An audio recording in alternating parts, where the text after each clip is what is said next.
Welcome to the Strategic Life Podcast, episode 106, Late Night Habits, with your host, Coach Mario. Dr. Mario. Along with Frank.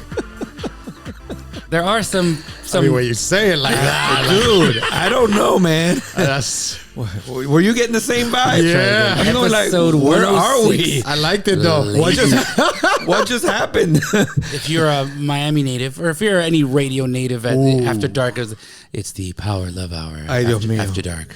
So this is the Strategic Life Podcast, once again with Your host. with Late Night Habits. So welcome and welcome back. Now we're not getting canceled. No, If we haven't gotten canceled yet.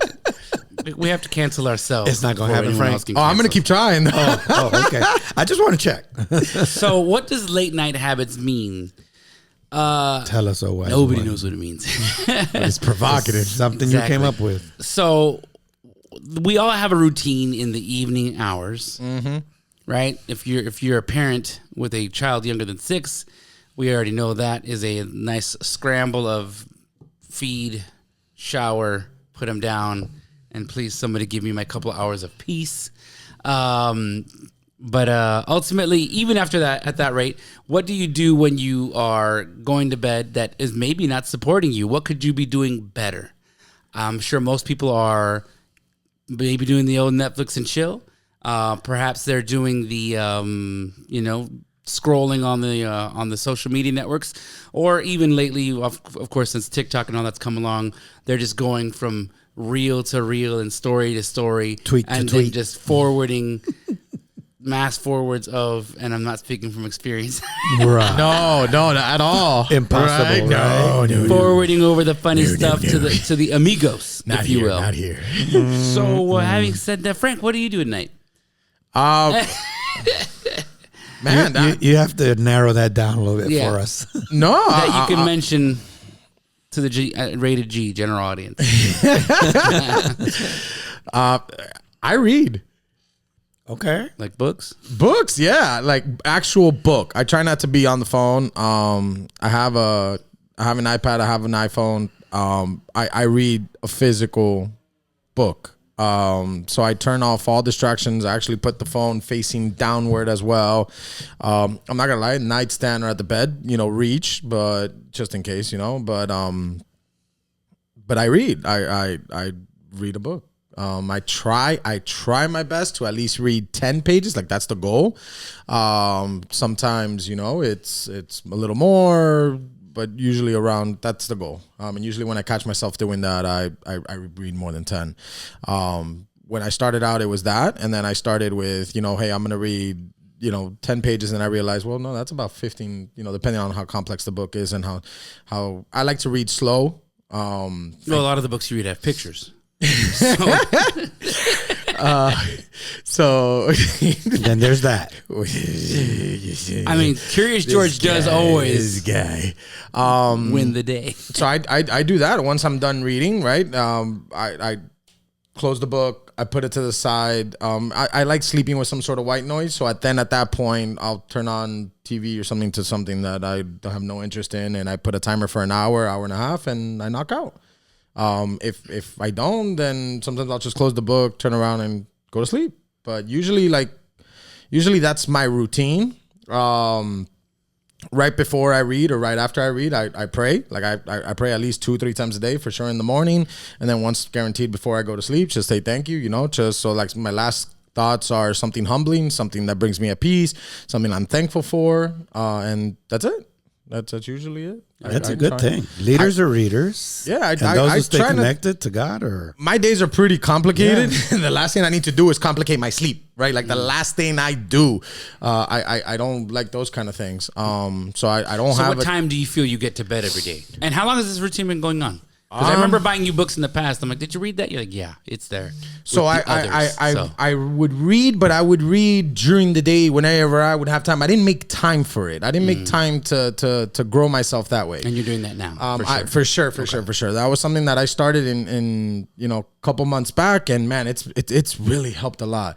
As far as the time in which I go to sleep, that varies. Like again, tax season, like if you're watching this, you're hearing this, on the 15th. Today's literally the deadline for corporations. So we've been leaving the office, 2 a.m., 1 a.m. So there's times where I just go straight to bed and I knock out. But on most part, that's what it is. So I try to be in bed by 10, 11, like guaranteed in bed, winding down. I wish. So yeah. Sweet. Now I have a tendency of waking up early, so 6, 7 a.m. Like my alarm, the latest it goes off is 7 a.m. So man, if I'm not in bed by 11, 12, like I struggle. So yeah, that's my evening routine. I stay away from social media. I stay away from music. I stay away from weird movies. I stay away from that stuff. I wasn't always like that. I did it a lot, and I realized it would just mess me up. You start scrolling and seeing stuff, and before you know, you're 30 minutes into scrolling and reading stuff on your phone. Your eyesight, usually the room is dark anyways.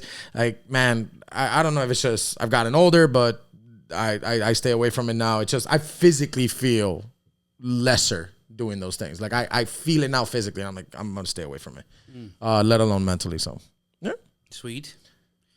Nice. so that's my little routine. Pray, sleep. That's a great routine. Dr. Mario, what is your nightly routine? My noche por noche. Well, I spend a lot of my evening with my girl, my wifey. It'll be 46 years next month. Wow, of marriage. And so we'll do things together. Like many days we will cook together. Sometimes she has to work a little later and I get in there earlier, so I'll do the cooking. Sometimes it's the opposite way, so she'll do it as well. After we have our meal together, we always eat together. Then we'll talk about things. How did the day go? So a lot of it will be me listening. How did the day go? Because, she deals with a lot. She be talking? She deals with a lot. No, she deals with a lot, and I love to hear her stories and things that happen at work or in the family. We have a lot of dynamics in the family lately. Some great, some challenges with our. Ooh, I'd like to hear more about this. With our third what they call third age individuals over 80. Oh. Yeah, the health and that sort of thing. Yeah. And so then she'll take some time out. She'll start doing some reading and preparing for her weekly study group from church. And then I will be either grading some of my doctoral students, which takes some time. So I program that out specifically Friday nights, sometimes Saturdays, definitely done by Saturday night.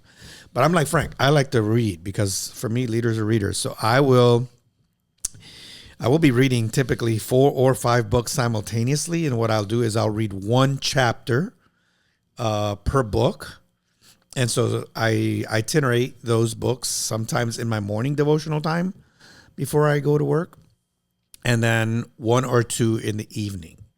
And then I just kind of set this thing apart because it is a distractor. And so I don't want to bring any of that, energy into my slumber as well. Usually get into bed 10:30ish, 11, and Wanda's up by 5:30. So, yeah, I usually stay for about 30 minutes more, and then we get together, and then we'll make breakfast together many times, or sometimes she will, sometimes I will. I definitely will on the weekends, but typically that's how we spend our evenings. And then, of course, the weekends we have church and those type of things, which on Saturday night we have those evenings. On Wednesday nights, It's when you stay up. we have study groups. hit the scene, hit the grove, hit the yeah, beach, yeah, hit the Art Basel, the Miami Vineyard the winery, beautiful. Community Church. So the nights again are a lot of reading, talking about things that we both are reading. She's usually reading something different than I am, and sometimes she'll ask me to read to her.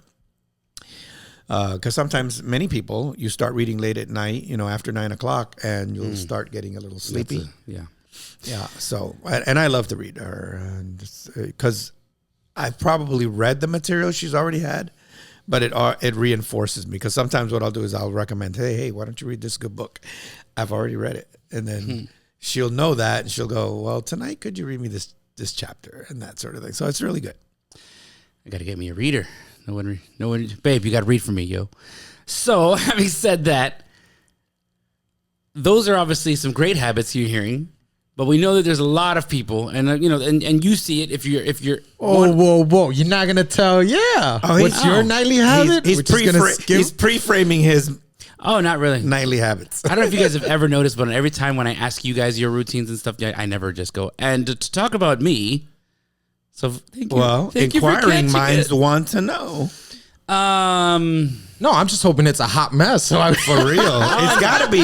It's gotta be a 2-year-old in the house, a couple of 11-year-olds. I mean, it's definitely it's a rat race from when we get home. So I don't have someone who just stays at home all day. My wife works and loves her job, and Neither of us have someone very, that stays very home all day good. either. Was Meaning you don't have there at home, and then with the kids too. So you don't have that whole dynamic. So from the moment we both get home, it's never consistent. I'll say that because it's dependent on who's got what meetings or if I have what appointments in that evening to who will pick up whom.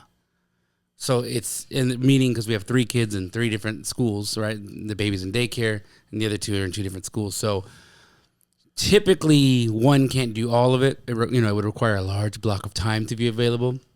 So from the moment that it's, I see you have a 5, I have a 5:30 call. Can you get that one? And I'll get these 2 and go. It's already in the air. Yeah, but our listeners can learn from this, right? So I mean, funny enough that we had a conversation about this week. We were like, we need to start just doing the meals like in advance. We know what we're eating on which night, and then based on Wednesdays we have the small group meetings and all that. That way, that would be like spaghetti night or something easy to do because the meal is usually what messes us up, and in some cases, not necessarily because it's time consuming, but because we're going in circles trying to figure it out. And then sometimes it's just like, just go to Pollo and get a family meal. Or we're running late and we were going to go do this. Let's just get the kids in the car and we'll stop somewhere and grab something. Right? So if we don't, as we've just recently done, just starting this week with the good late night habits. Even just organizing dinner is a big deal. So once we do that, it's a bit of everyone. It's rough in our house, baby. I'll tell you that because it's doing homework, checking homework, and then making sure the kids are bathed. They're 11; they can do that themselves. And then the youngest one, it's who's giving the baby a bath and who's putting her down. And then depending on my real estate life, if I've done jobs that day that I have to handle reporting for that evening, so I don't get to start work in some cases until 9 or 10. Wow. So. Keeps it interesting. So what would you say if you can say there's one thing that glues all of that together and has not allowed it to either blown up or fall apart is? LUV, love. Oh man. No, I mean there's a mutual understanding in our home that that we both will do whatever we need to do for whatever to best support our family. But what would you say? Communication, trust, understand. Like if you could pinpoint. I mean, it's had to be a little bit evolution of all of them, to be honest. Because before she would always acknowledge that I was busy in certain ways and that I wasn't letting her know. So we came up with this whole if it's not on the calendar, it doesn't exist thing. Even if it's it's a dentist appointment and a doctor appointment, which it should be, but even to hang out. So.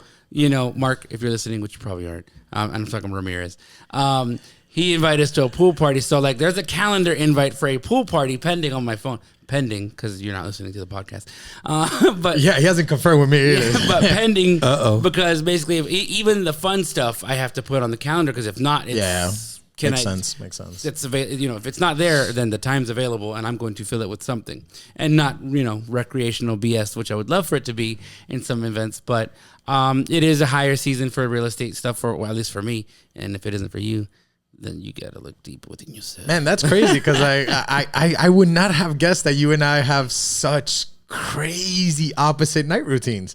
Like for me, it's all about just decompressing. So I will work and I will listen. I have an emo playlist on my phone, and it's a little bit of everything. It's a Sade and SG Lewis, and it's very low key. And I listen to a lot of that. Everybody thinks I walk around just listening to like hip hop, and no. I listen to a lot of like jazz and soft rock and all that.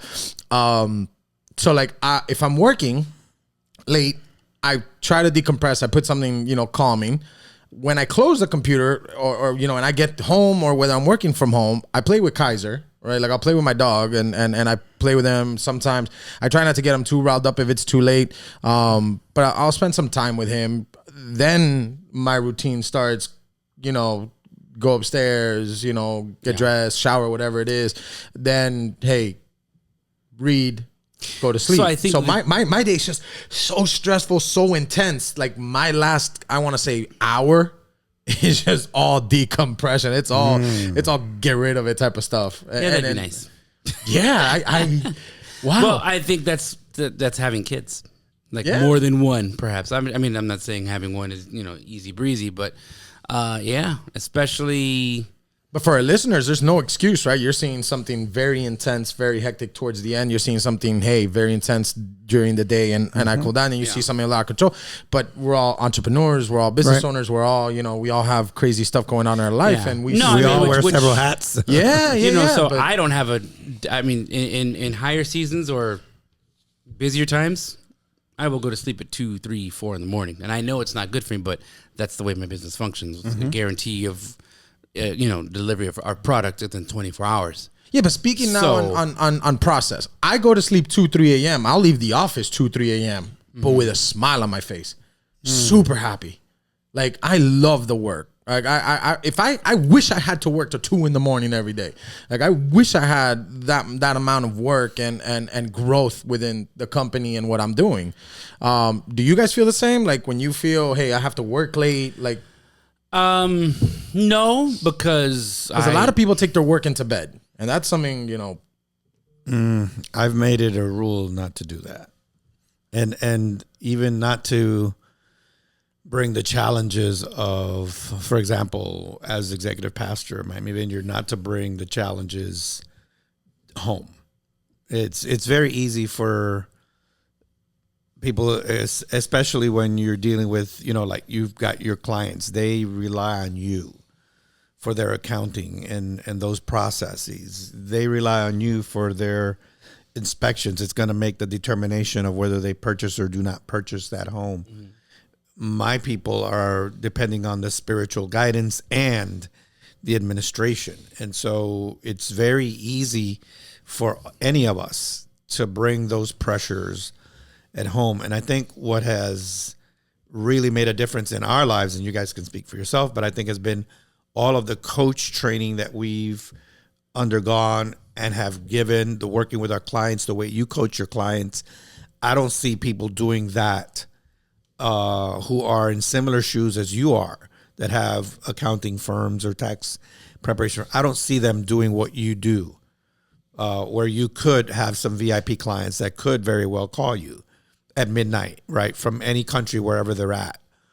And so being able to set those healthy boundaries, as whether you're a solopreneur, whether you're owner of a corporation, or whether you're a pastor, is extremely important. It will bring health to whatever relationships you have, whether it's your spouse, whether it's your parents or your families, and especially your kids. Because if your kids see you operating in a certain strategy, right, always working, always on the phone, and giving them minimal attention, when they grow up, that's what they'll duplicate typically. That's the role model that they've seen, and that's what they're going to do. But when you have these practices, I'm so proud of you, Frank. Oh, my God. When you talk about praying right before you go to sleep. We're not talking about religion here. We're talking about his conversation with God. It's transformational, because if the last thing you do is this, and you're scrolling and you're taking care of issues at 10, 11, and 12 o'clock at midnight, that's exactly what's going to go into your nervous system as you lay to sleep. And sometimes that's going to interrupt your sleep. I've heard people saying, oh, well, I'm up at 3:00 in the morning, or I got 7 hours of sleep, but when I woke up, I was even more tired than when I went to bed. It's because typically they're bringing the work home and or to their bedroom. And that's going to impact several things, too many of them for this podcast. But when you take time to think about thinking, which is what you do when you pick up a book. I mean, this is what we do here as coaches. We don't just read something. I can't tell you how many times I've read scripture. I've just started rereading some of the prophets, and I'll read just 2 chapters in the New and 2 chapters in the Old. And I say, let it marinate. Let me see what the Holy Spirit's going to reveal to me. I say nothing. So I'm thinking about thinking, which is something we teach in NLP and in coaching. You've got to somehow slow down your mental processes so that when you do go to sleep, your organs and everything that's supposed to replenish automatically does so. But if you go to bed and you're stressed already, that adrenaline or the fear of what's going to happen tomorrow, because whether the stock market's going to tank or the world's going to this, or there's a balloon in the air or doing another something. bank, or another bank closed. Yeah. You take that to sleep. Frank, what does that do to you, man? Not to you, but and not the bank. I'm sure you've heard the stories. Yeah, and especially as in what you do. And how do you fix that? How do you address that? So, for example, it's not just, hey, what do you think at night, pray at night, read at night. It's what you think, what you pray, what you read. So, like, I don't sit there and pray and, oh my God, I'm about to have a rough day and God, please. No. I'm very thankful for everything. And I just list everything I'm thankful for. I don't ask for anything before I go to sleep. I'm just thankful for the day and everything that it brought me. Right. So when you read these books, don't read a book on if you're going to do the self-help thing, that's fine, but read something positive. Don't read something that's going to drag you down negative, because you're going to wake up with that first thought is your last thought. And that's where your conscience is picking up. So make sure that it's something positive. Hey, you know what? I do need to listen or read or watch something. That's what helps me. Then watch something positive. Listen to something positive. Don't listen to something crazy. Try not to drink coffee, caffeine before you go to sleep, sodas, stimulants. Try not to do those things. If you got to work out, go work out. Relieve some stress, relieve that, But so it's what you do that's going to make the difference. Not just how you do it and when you do it. Right. So again, we've heard a lot of great habits, and to kind of just tie off even on my end. I mean, I've in the past month have been switching softwares to things that are going to streamline my processes to give me some time back in the evening. So that's what I'm doing on my end. But for those of us who, using some of those examples and how we opened today, who are maybe utilizing, there's nothing wrong with watching Netflix. There's nothing wrong with watching a movie here and there. We all need to decompress, and we all do it in our certain ways. But if you're watching a season of something a night, yeah. If your life is just burning through 1 to 2 to 3, if you are a habitual binge watcher and you just burn through a show in 1 or 2 days, but that's how you operate, it may be time to evaluate your late night strategies on how you're doing things.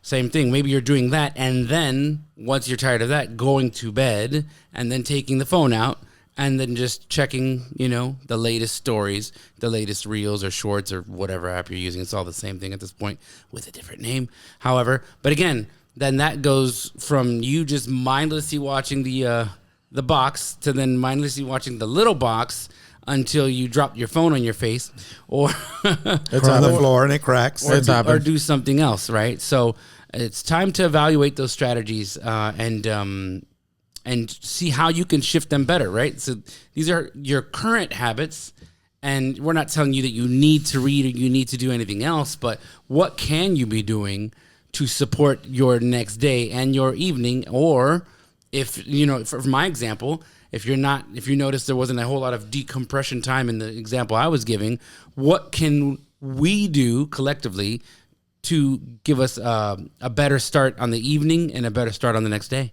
Work on your emotional IQ. Like, if you know you're going to go to bed stressful, then pause and take a moment. Hey, okay, let me let me do this. If you know, if you work an 8, 9, 10 hour shift at a job you hate, but it's what's paying the bills, and then you know something on you're gonna work at night, right? Like we all do at times, or right before you go to sleep, you still have to catch up with a lot of things. Then make sure it's the things you want to do. Make sure that it's then the side hustle you're working on, your passion project. Make sure that it's the things you find fun, right? Don't go to sleep working on the job you hate. Don't do that. Hey, and if you have to, take the last 20, 30 minutes and work on something you like. Do something for yourself right before you go to sleep. So that way, at least you go to sleep satisfied. Yeah, I think, you know, there's nothing that we'll ever say in this podcast that is dictatorial. We're not going to say you need to do this, you need to do that. No, all we're here to do is present some options. That's what we as coaches do. Well, I did that with the voting episode. Well, I get that. And I'm going to do it again. But maniacs. For the most part, what we ask you is to consider what you invest, you reap what you sow, right? What you focus on, you will reproduce. And so if your focus is on more health, but you're doing something else that is contrary to your goal, we're just asking you to revisit your strategy, how you're doing life. You know, if you want to have better communication with your spouse or another person, and yet you're, again, watching the box and not talking to them because you want to watch the World Baseball Classic. Nothing wrong with watching the World Baseball Classic. But again, it's what are your priorities? What is your focus on? What do you want to reap? You know, what are the outcomes that you're looking for? And so that perhaps is going to require you to realign some things. If you want to be healthier, then you've got to get to bed before 11. But you don't have to do that. You get to do that. There's a choice to be made. But in Oriental medicine, the reality is that 5,000-year-old medicine tradition says that certain key organs replenish between 11 p.m. and 6 a.m. So if you're going to bed at 2 or 3 o'clock in the morning, guess what's happening? They're not getting your optimum. They're not getting your best of the body being able to heal itself. And so that's all we're saying is, you know, you have choices to make. Everyone has them. And sometimes we make choices based on our limiting beliefs, which leads to limiting decisions. Mm-hmm. And so what's important is that you just take a step back and analyze, audit yourself. If the first thing that I do in the morning is check my text and my email, that's a wrong start for me. For me, it's like Frank. Get up in the morning, say thank you, God, because I'm not pushing daisies, right? It's another day. It's giving thanks for another day. I'm breathing. I'm able to see my kids, my grandkids, my wife, etc. And then, you know, the time for, you know, whether it's hygiene, exercise, however you figure it out. And then for me, it's breakfast in the morning with the wife. As soon as she goes out the door, then it's my time, additional time with God, because I've already started when I first woke up and I said, thank you, and prayer and that sort of thing. Before I even walk in the door, whether it's in a counseling session or a phone call with one of the people I supervise for, you know, their doctorate, or in my church, or a counseling or coaching session, whatever the case may be. My mind is set and prepared for whatever is going to come that day. But if the first thing I do is I turn on one of those famous media channels and I start receiving the negativity of what's happening in the world, and then I start checking here and I start getting more of the challenges and problems, already your nervous system is on the defense. You're going like, wow, I'm going to walk in the office and it's going to be whatever. And so your attitude will determine your altitude. And guess who has the attitude meter? You do. It's a personal choice.